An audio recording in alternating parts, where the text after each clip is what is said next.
So hello, so back again. So today I'm here talking with Lynn, who is Lynn Chapman from Brand Photography is your company now. And Lynn asked for, first she asked for another lemon drizzle cake, but I've had enough of making lemon drizzle cakes now, so I asked what the second option was. So today we have a Victoria sponge, but I forgot to put the milk in it, so it might be very dry. So do you want a bit of cake? Yes please. It looks a million times better than anything I could make. I am such a disaster at baking stuff. Well, yeah, I'm see the whole thing of doing this was, well, some will probably work and some will probably not, because I mean I can't even get it out of the flipping thing. Yeah, do another bit. There you go. Thank you very much. I'll do it that way because I've now squished it all over the side of the plate. Thank you. So, happy cake and tea drinking. So we're here today for another little chat about just whatever, about being in business, being in life. And so I said to you about asking a random silly question to begin with. Oh God, it got my brain thinking. It's like, what is the most funniest thing you've seen while you've been doing a funeral? Because funerals are kind of, funerals are very solemn, but you do get some funny things happening at funerals. What is the funniest thing you've ever seen at a funeral? I think the only thing I can really think of was I went to one in COVID in Scotland when the restrictions were really strict. So when you were in the room, all the chairs were like separated. There could only be like a maximum of 16, and everyone was like really separated. So the two older sisters at the back weren't happy about this. So as the service started, the pair of them just moved their chairs a little bit closer together, and then a few minutes later they moved them a little bit closer together, and literally throughout this whole service they just kept moving their chairs closer and closer together until literally at the end they were next to each other. But it was just like, obviously the celebrant or whoever it was who was doing the service at the time didn't really want to say anything, and I'm sure he probably didn't realise to begin with, but we were sort of aware because it was such an empty room. You were very aware of what was going on behind you, so you could just sort of see these little bits of movement. And there were two sort of quite elderly sisters, and they literally, and it was quite funny. I was trying not to laugh while the funeral was going on because we were aware that they were trying to be closer to each other so they could hold each other's hands when they were being upset. Yeah. Oh no, I quite like that. That's nice. It is funny though. I think it would be something my family would do as well if we, if that happened to us. It would be, yeah, it would definitely be something my family would do. Yeah, it all just seemed a bit of a nonsense, didn't it? I mean, I understand why they did it at the time, but it was very difficult, wasn't it, to go to a funeral and sort of walk into this crematorium and all these few chairs are literally spaced miles apart from each other.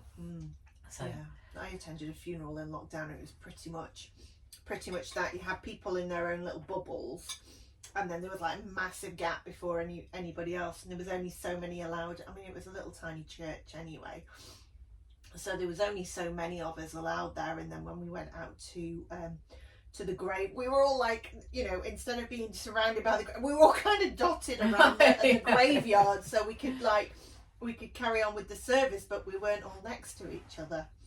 Yeah, it does seem ridiculous now looking back on it. I know, and it's like when you watch things on television, things that were recorded in COVID time, don't you? Because there's these massive sort of gaps between the people and things. It does seem mad. You can see though, can't you, that they were trying to make it look like they were close together, but they weren't. They were actually really far apart. Yeah, it's funny. So my question to you is, what is the funniest thing about you that people wouldn't know? Oh, crikey! I'm trying to think. You might not know. So I once ended up naked in a field while having a photo shoot with my horse. Okay, so explain. So I got a lovely friend of mine who's an absolutely amazing equestrian photographer, because I don't photograph horses. I have done, but I don't photograph, and I can't photograph me with my horse. Anyway, this was years ago, and it was my whole old horse, and she was absolutely amazing. But I got this concept that I wanted to sit on her back with no saddle, and then this really flowy, long maternity dress that I got, that you didn't have to use for maternity, obviously. I wasn't pregnant at the time. but it was just this long trail of material, and it was a boob tube. So so I got up on the horse, the photographer gave me a leg up, and I got on the horse, and I'm sitting there, and she's fluffing all the dress up and making it look nice, and my horse is just standing there like bored as anything. And I just needed the horse to take one tiny step forward, so I tried to usher her forward, and instead she stepped back onto the material. So I'm like, the boob tube suddenly goes like this. So I've got no bra on underneath the boob tube because I couldn't wear a bra, and I'd only got my pants on. And the dress kind of covered me up in front. So I'm like trying to hold myself with one arm. I'm trying to move her forward, because then she takes another step back on the moment. So the material's coming down even more. And I'm like, no, we need to go on. Well, the photographer was wetting herself laughing at this, just this whole spectacle. So the horse takes another step back. So by this time, the boob tube's off my boobs, and I'm like holding on to, I ended up sliding backwards off the horse and just standing there, and Sean was just wetting herself laughing at the whole thing, and we were like, we'll just abandon that, because that's not, it would have looked great, but I was going to say, but she didn't take photos of you in that. No, I think I'd have been able to just sort of snap she was too busy laughing. She was too busy laughing. Honestly, it was the funniest thing ever. So yeah, it's so nobody's experience on a photo shoot can be worse than mine, and you know, practically ending up naked in a field. And it wasn't like we were alone we were alone in the field, but where I kept the horse at the time near this field was a car garage, so there was lots of men hanging around, which made it 100 times worse. Yeah. So nobody thankfully nobody spotted me, but anybody could have come around the corner at that time and seen me.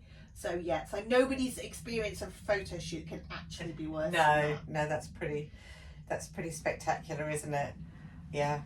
I thought mine was embarrassing when I had to, so there was a traffic jam on the M25 and we were there for hours, and I needed a wee.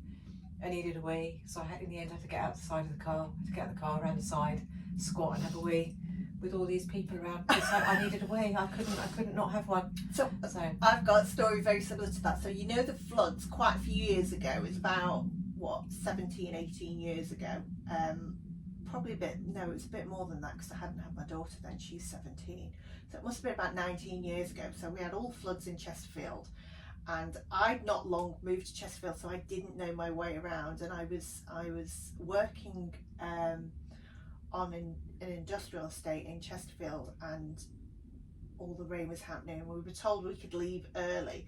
So we left early, and what should have taken me 20 minutes to get home ended up taking 3 hours. And I tried to go a different way, and I ended up on Matlock Road, trying to be clever and find my way home. And I'm sitting there, and I'm like, we're stuck in traffic. We've been stuck in traffic for about an hour, and we'd literally moved 5 paces. And I'm like, I need a wee. What am I going to do?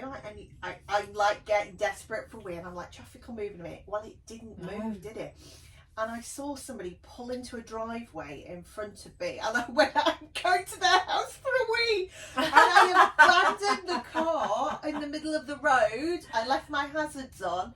I chased after this bloke, and I went, is this your house? He said, yeah. I said, I've been stuck in traffic for 3 hours. I'm really dying for a wee. Can I please use your toilet? Oh my goodness. And he was so amazing that he let me use his toilet. But what was even more funny is a woman who I worked with, who was about 3 cars behind, saw me doing a dash. She thought it was a great idea, so she come running, ended up knocking on the door, and he had 2 strange women using his downstairs loo. But he was brilliant, and we took him a big box of chocolates back about a week later. And a big bottle of wine to say thank you for letting us use your toilet. But yeah, what do you do in those situations? I know. Like, I'm gonna wee myself, and I can't imagine doing it in the car. Well, no, and this was the thing. I mean, it was literally the time had passed, and I needed. There was no houses there on the M25, was there? It was literally, so yes, I just did it. Anyway, by the by. So you are brand photography. So you only now do headshots and corporate kind of photography. Any business photography related. So the personal branding photography, the headshots, and the corporate photography. So when people, when bigger businesses want their whole website photos redoing, or they need team photos or PR photos. Yeah, that's what I do. So I don't do any of the weddings anymore. I haven't done weddings since 2016. So why? So when did you start doing the weddings? Why did you stop doing the weddings? So I started my photography business in 2007, and I went to 2016 doing the weddings. So as I was doing the weddings, I would shoot brand photos for wedding suppliers. So it'd be like, oh Lynn, can you just take me a few shots as I'm setting up the room, you know, that sort of thing. So it'd be, you know, I was already doing the brand photography without knowing it was actually brand photography. But after doing the weddings, it naturally progressed from my couples then wanted, you know, family photos and baby photos. So I learned how to do newborn photography and became very, very, very busy. And it got to the point, I got 2 small children at home, and it got to the point where I was working all through the week doing newborns and then all weekend doing the weddings. So I was like, well, something's got to give. And in the end, I was just like, well, the weddings can go because they're very stressful. Because, you know, if anything happens to you on the day, you know, you can't phone them up and say, can we postpone? A wedding's still going to go ahead. So they were always really, really stressful. So I got rid of the weddings and carried on doing the newborns, and that took off for a good few years. And then as COVID hit, I was doing more and more of the brand photography. So I split the 2 businesses. So I got Wings Photography and then Brand Photography by Wings. So I split the 2 because brand photography didn't actually go with the babies. So I got a whole website full of babies and then just one page on my website for the brand photography. So they didn't sit hand in hand, like babies and children's photography and weddings kind of all sit together. Yeah. The branding photography didn't. So I split the 2 businesses. And then it got a bit much, trying to run two separate businesses with 2 separate websites with 2 sets of social media, and it was like, I just can't do this anymore. And I was really, really enjoying doing the brand photography. So I thought, well, my knees and my back are hurting from, you know, being crouched over babies all the time. I will give the brand photography a go, and that's where I am. So yeah, I've been doing that solely for the last 3 years, I think. So yeah, I dropped the baby photography. So how's it been? Is it easier than you thought? Is it more of a struggle? How is it sort of, because this is the thing, isn't it? It's like, you know, we were saying this, you put all this stuff on social media, and obviously you put yourself out there, don't you, as you know, being successful, and everyone puts their stuff out there. Oh, look, I've got this going on, but I think behind the scenes a lot of the time it's much trickier than that. Definitely. And at the time as well, we got my father-in-law living with us because he got diagnosed during COVID with Alzheimer's. So I'd been having him come over as well. So my workload kind of dropped down because I became his carer as well. So when I decided I wasn't going to do newborns and I was just going to do the brand photography, it was almost like I was starting again, because I was really, really well known for the newborns, wasn't really well known for the business side, business stuff. So it's been almost like starting again from scratch. So it has been the last three years. It's been building the business back up, which is, you know, it's hard. It used to be really easy when you started a business, and now it's like, well, I don't know how I did it.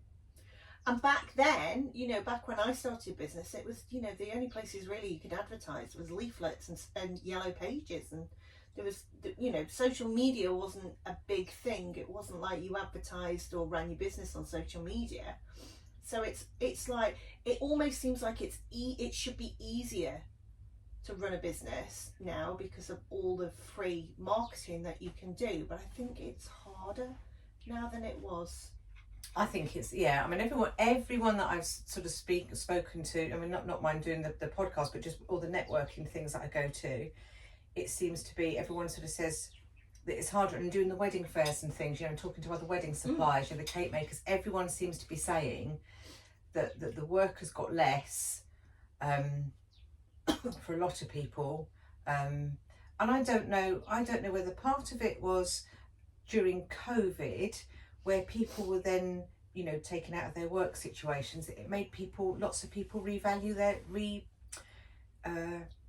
you know, think about their lives and decide that they didn't want to be on the hamster wheel anymore, and actually we're going to look for something different. And where there's more and more people out there now wanting to be self-employed and thinking that, well, you know, they can advertise on social media and it's got to be easier to get work. But I think maybe social media is so massively swamped. How do you get found on social media? You know, if I sort of search for things,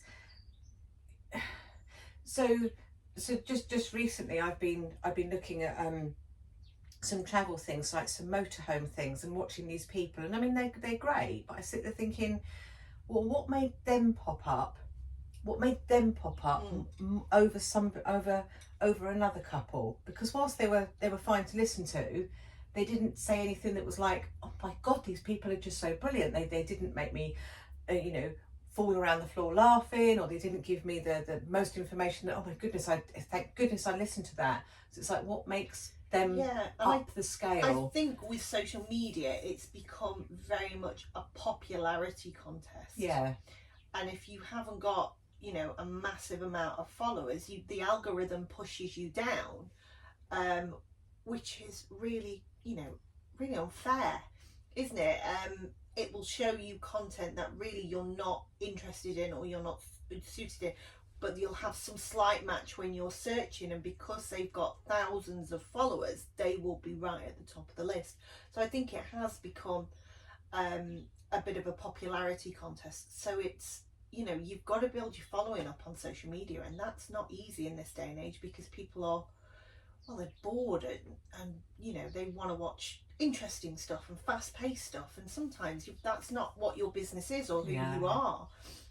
So yeah, it can become really, really hard. It's like when you used to do, when I got the newborns, when I was doing the newborns, and I would do Facebook ads. I could put a Facebook ad on for 200 quid, and I know without a shadow of a doubt I get at least 5 bookings from it. Now if you spent 200 quid, you wouldn't see anything.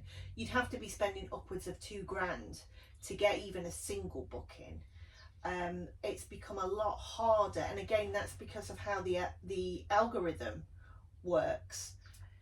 Yeah, and it's having to work for so many people, isn't it? And I think, you know, again, doing networking and speaking to these marketing people, you know, like Marketing Chicken and things, but as you say, it's a chicken and egg situation, isn't it? Because when you're starting up, you know, I can't afford to be spending all this money for, I mean, I've done my website, I do wedding fairs, you know, I spend money on all those sorts of things.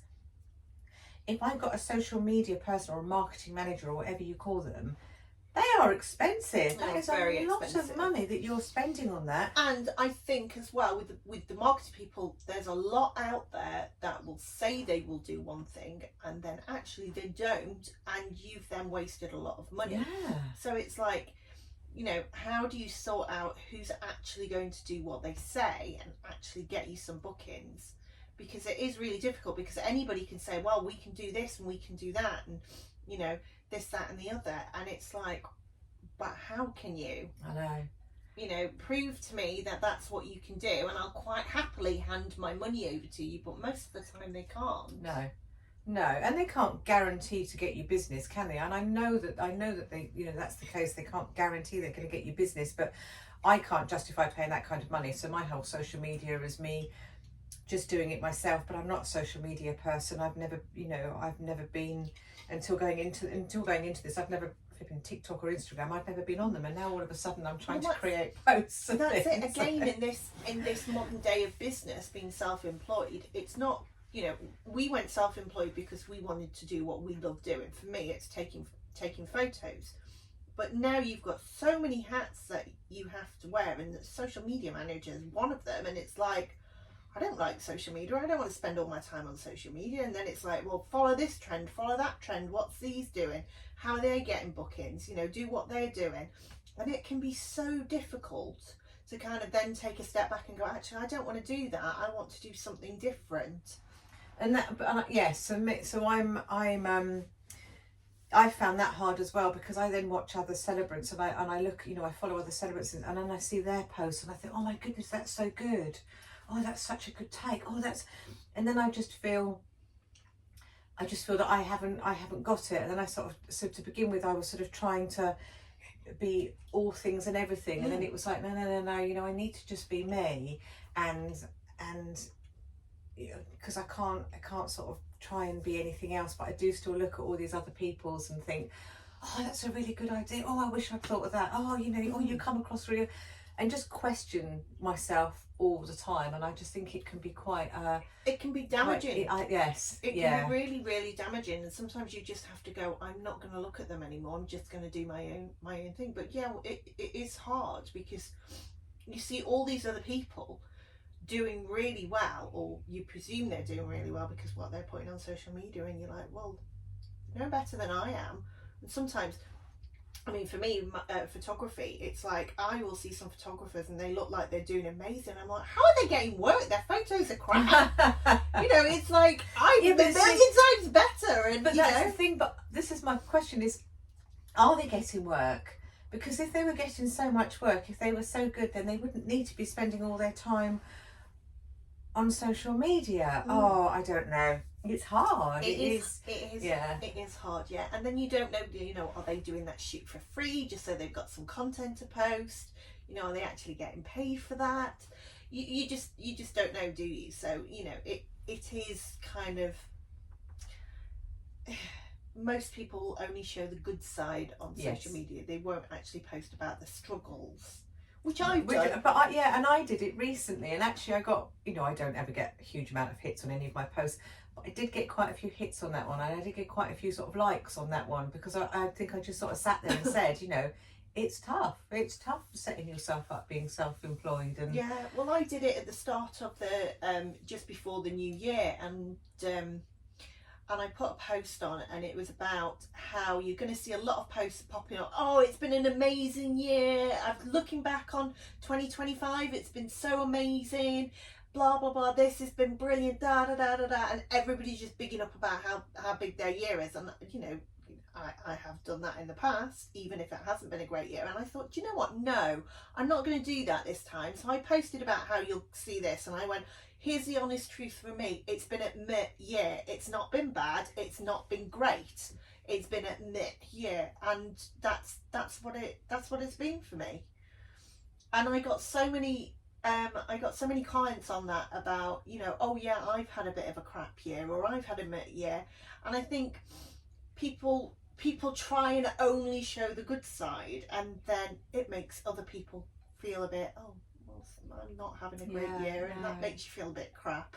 But when somebody actually posts, no, really, my year's been a bit crap, or it's been okay, you know, you can really resonate with them more, because you're like, yes, thank you. It's not just me. And this is the whole thing for doing the podcast, because I think it opens up more ability, isn't it, to sort of support each other and help each other. So if that's the case, for someone to say to you, so why was it only a mere year last year, and what did you do? What would be your advice to sort of somebody who also is trying to set up as a photographer and finding it all a little bit meh, you know, what, because that's the whole thing, isn't it, saying that everything's all great, but then you're not there to support and be supportive, and then so what would be your...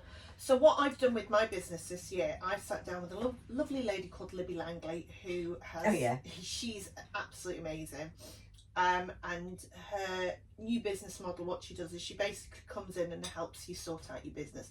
I've given it the nickname "Sort Your Shit Out." And that's exactly what she does. So she came in and she was like, right, what do you like doing in your business?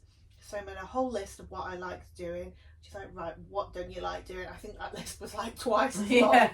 And she's like, stop doing all that. You don't need to do it. There are other ways to market your business.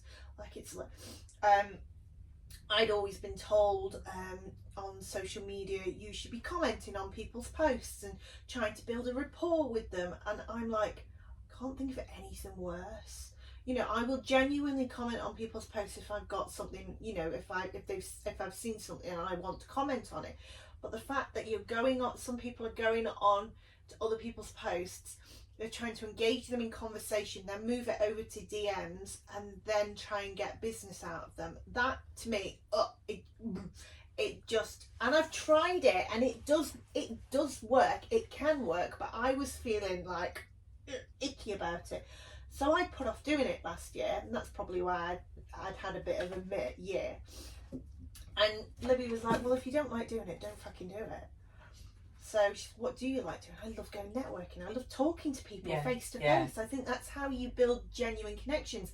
And then when we were looking back at my statistics of where my work was coming from, most of it was coming from networking.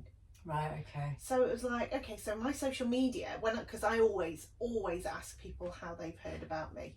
And most people would be like, oh, I know you from networking, or I know so-and-so who you went networking with. So it was a referral from networking. So when I was looking back at all my statistics, it was like, well, I need to focus my attention then on doing more networking. So it was sitting down then and discovering what other networkings was in my area. Also expos as well I get, because I really like talking to people. I mean, I'm an introvert really at heart, but I quite like talking to people, like one-on-one, and have a really good chat. And I think they can then get a sense of definitely of you. It was always like that with the wedding fairs as well. I got most of my work through wedding fairs. Yes, I've had 2 funerals from the wedding fairs. I've had 2, yeah. So I've even had portrait bookings from wedding fairs as well, because they've met me at wedding fairs, and that's it. I think that's, you know, you're making that impression on you. And there's so many people now using social media to try and get business. People are getting bored with it. They know all the tricks, they know everything, what's it, and they're like, oh, they're only engaging with me because they want me to buy their thing. So yeah, they've got used to it. So I think building those genuine connections when you're out, you're talking to people, is so much better. It's nicer for me. I feel so much better as well. I don't feel icky. Yeah, no, I think you're right. And I think that social media obviously has a place, doesn't it? And again, I was always told when I started, you know, when I'd done my training and went to the first celebrant convention, and they were talking about social media, and they were saying about the importance of TikTok, you know, especially from a wedding point of view, because that's the kind of demographic that I will be dealing with, is like younger people looking to get married, and they'll all be on TikTok. And they won't be anywhere else, and you'll have to put posts on there all the time, because they won't contact you. The first 5, they'll look at you numerous times. They want to see multiple posts before they look at hundreds of people, loads of people's posts, and then decide, and they won't contact you till they're absolutely sure who they want. And it's like, my God, that's but just if you so think tiring. about it, when you stand at a wedding fair, how many couples you actually see at a wedding fair?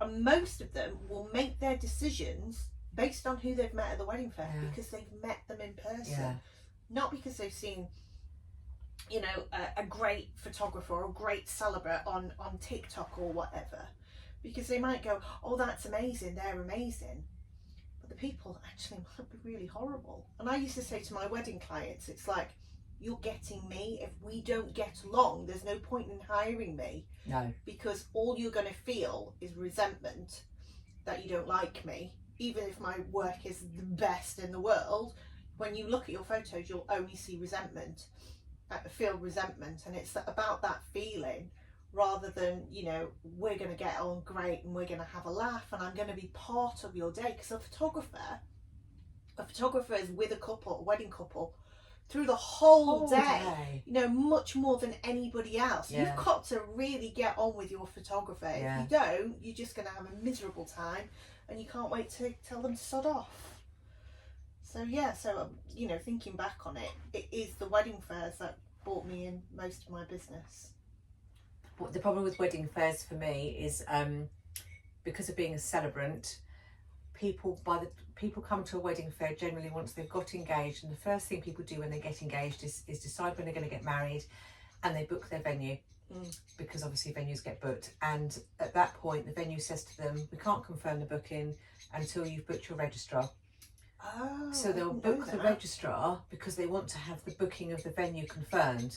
Then they'll come to a wedding fair and they'll find out what a celebrant is, and they're like, oh, I like that idea, but they don't then want to change because they've booked and paid the deposit for their registrar, because they've gone down that route. So a lot of people that I'm finding at wedding fairs are interested in celebrants and what celebrants do, and they like they're quite happy with doing the legal bit separately, but they've already sort of committed themselves to the pathway that they're on. So you need to try and so get I'm on in a bit there of a back foot what by the time I get to when, I mean, not all the time, and actually the one I did the other day at Ringwood Hall is probably the time when I've spoken to the most couples who were newly engaged and had only really started hadn't really done anything, and it was the first time that it's like, oh, okay, you know, you're a couple that I can sort of engage with and might have a thingy with.